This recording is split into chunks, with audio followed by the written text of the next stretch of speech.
No way my mom would bully you. My husband, no matter how many times I try to explain, just won't believe me.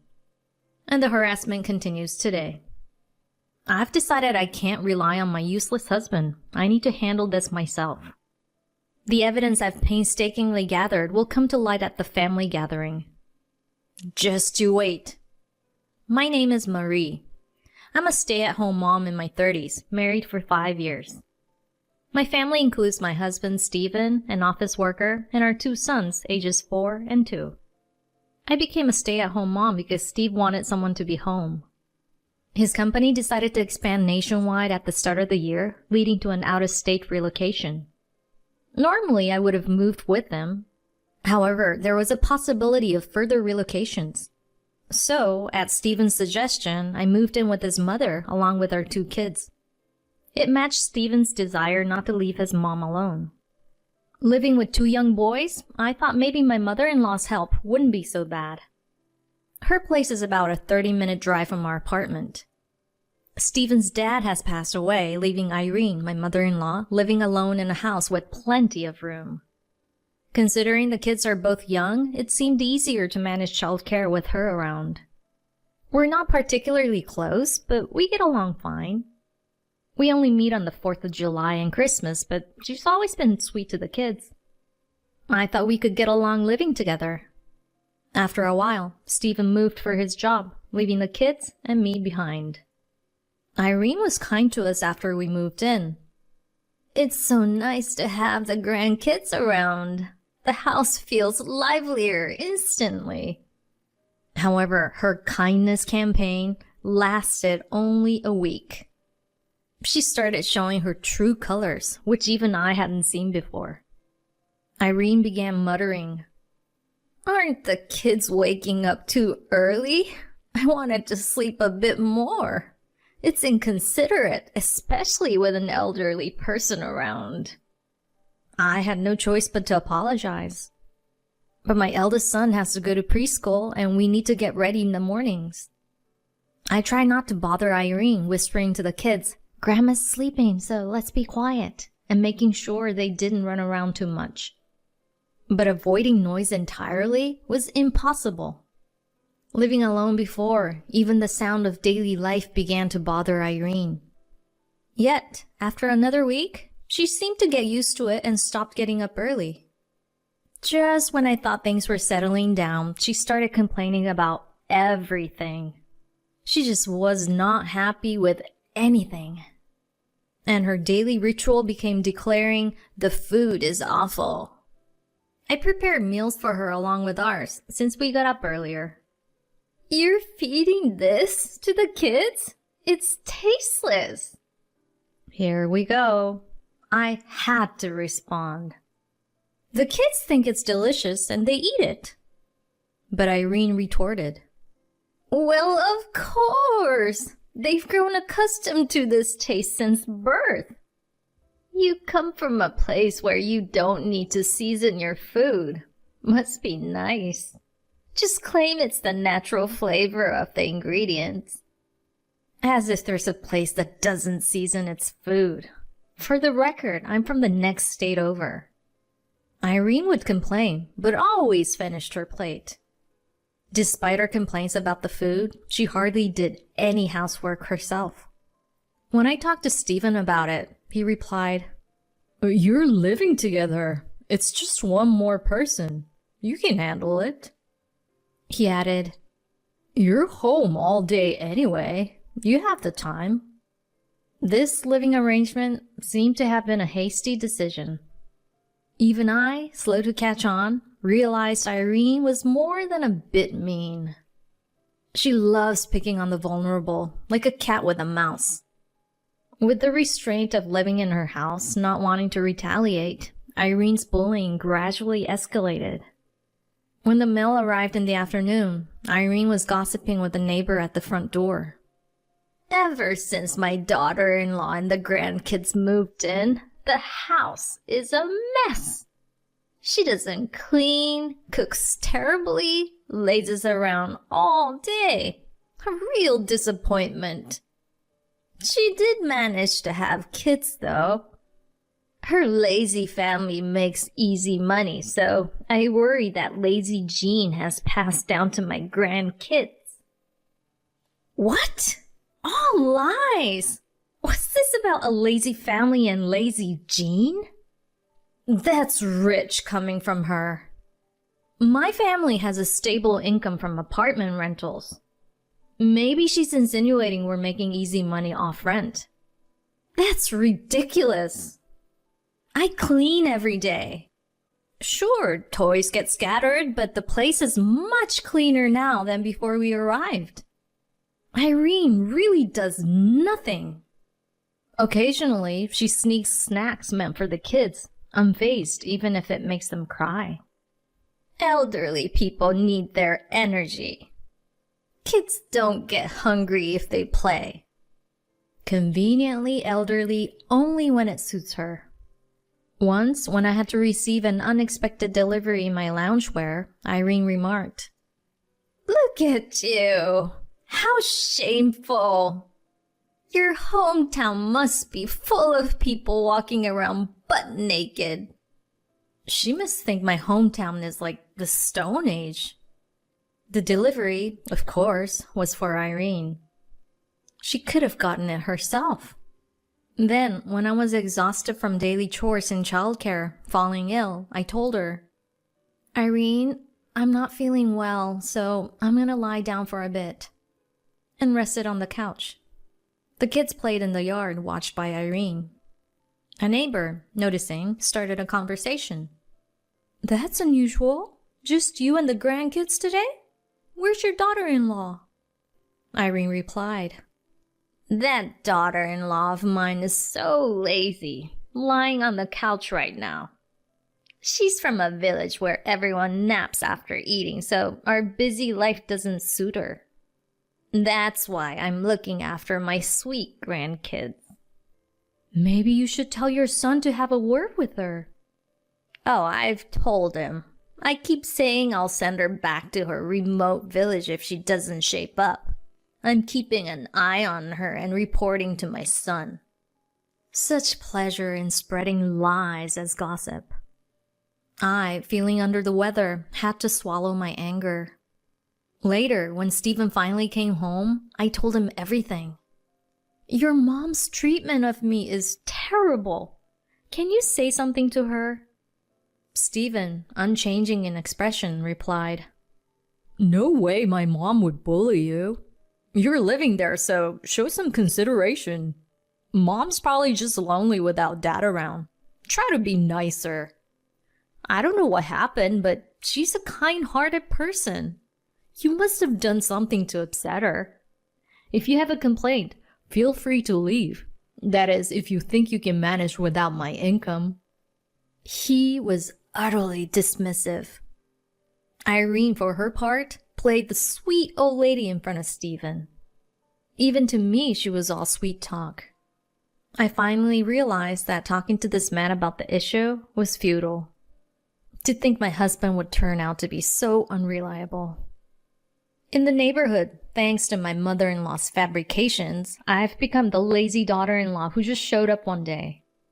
When I take the kids to the nearby park, I notice the local women whispering and glancing my way. I overheard one saying, "I heard she bosses her mother-in-law around. She even points the remote at her as if trying to operate her to move." I couldn't help but laugh a little. If only I actually had a remote like that, I'd love to try it out. Moreover, Irene has been calling all the relatives, spreading nasty rumors about me. I never should have allowed him to marry a girl from such a barbaric place. Though most relatives believe her lies, there was one who stood by me. A cousin around my age, worried, reached out to me. "I heard you're being called the lazy daughter-in-law by everyone. Is that true?" "Of course not. It's just exaggerated. It's 100% false." As if I come from some Stone Age village. "I see. But it's gonna be a problem when all the relatives gather at family parties." "Yes, if the relatives gather, they'll likely give me cold stares and Irene will revel in it. I'm gonna reset this life. I resolved to carefully plan my strategy to make her deeply regret her treatment of me. Then Christmas arrived. This time of year surely brings hope. At Christmas, all the relatives come together, even those from my late father-in-law's side. Having bought into Irene's propaganda, they all looked at me coldly. Even though they take the Stone Age clan bit as a joke, they fully believe the lazy daughter-in-law part. I can't understand this logic at all. Why don't you try to be a bit more diligent with the household chores? You're living there after all.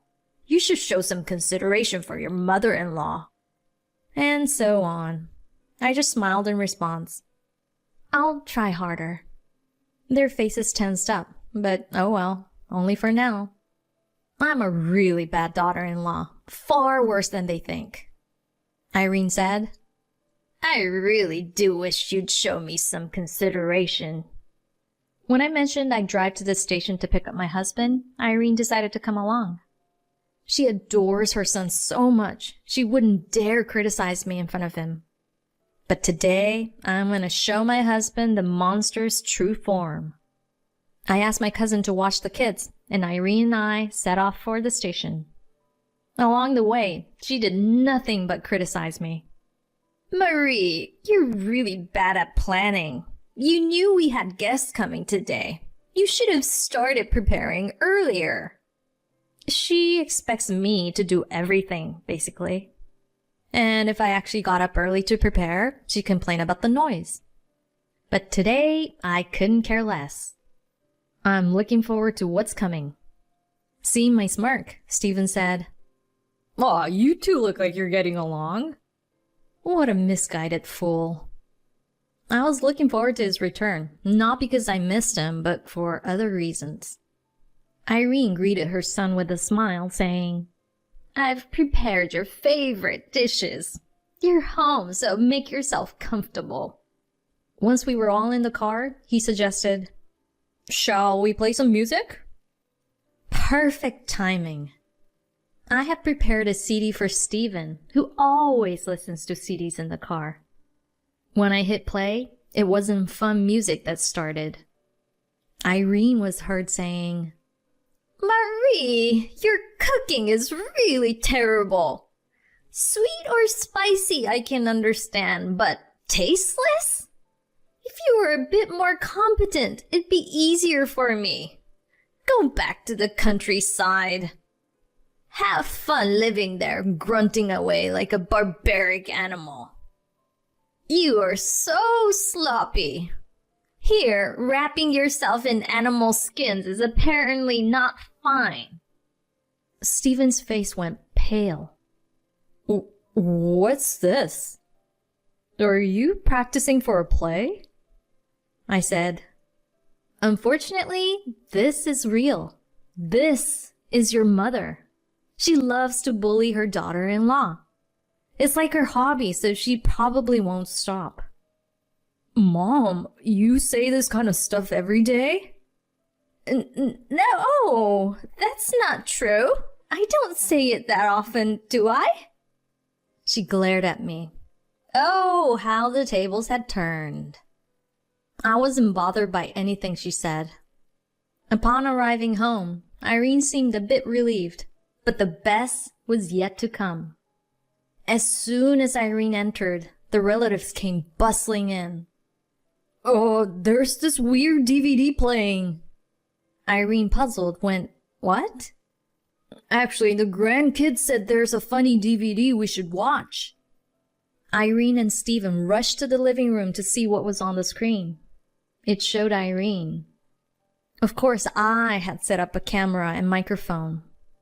She was mumbling to the photo of her late husband, as usual. The part about mocking my family seemed to be over, but there was more to come. She was heard saying, I agreed to accept her because you said she was a good daughter-in-law, but she's insolent and hopeless. You probably just liked that a young girl was smiling at you. You have no judgment. Oh, and the grandkids are so ill-mannered. They spill food, stain my clothes. They have no discipline. I would have preferred girls instead of 2 boys. It wasn't just about me and the grandkids. She even talked about the relatives present. Really, your siblings never make any sense. They laugh too loud at things that aren't funny, lacking in class.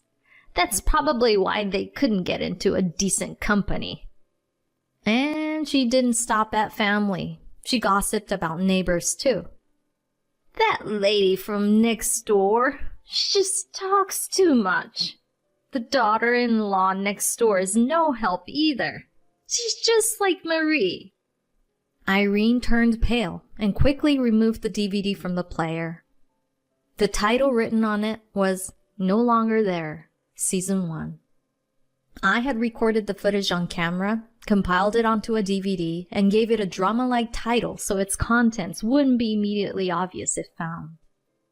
The No Longer There series goes up to Season 10. Before leaving to pick up my husband, I had handed the DVD to my eldest son saying, "If you're bored, you can put this on." Sure enough, he told the relatives to play it. Watching the screen, my son grinned and said, "Hey, is that Grandma?" The relatives confronted Irene, asking, "What's this?" Irene stammered, Well?" At that moment, my sons chimed in. "Grandma, you were on TV! That's so cool! It's just like yesterday's show!" Yesterday? I wondered, puzzled. "Yeah, the one with the police cars," my son explained. "Ah, the detective show from yesterday," I realized. The scene where the criminal confesses looked similar to this. I remembered an actress around Irene's age playing the culprit and couldn't help but burst out laughing. Irene, having watched the same TV show, seemed to understand the reference and had a complicated look on her face. My son excitedly asked, "Isn't this cool? Can I give it to my friends?" He probably wanted to brag about his grandma becoming a celebrity. Irene's scream filled the air. "Please, don't do that." Smiling sweetly, I said, "Maybe we'll give it to the uncles then," and handed out DVDs to all the relatives. They accepted them with mixed feelings.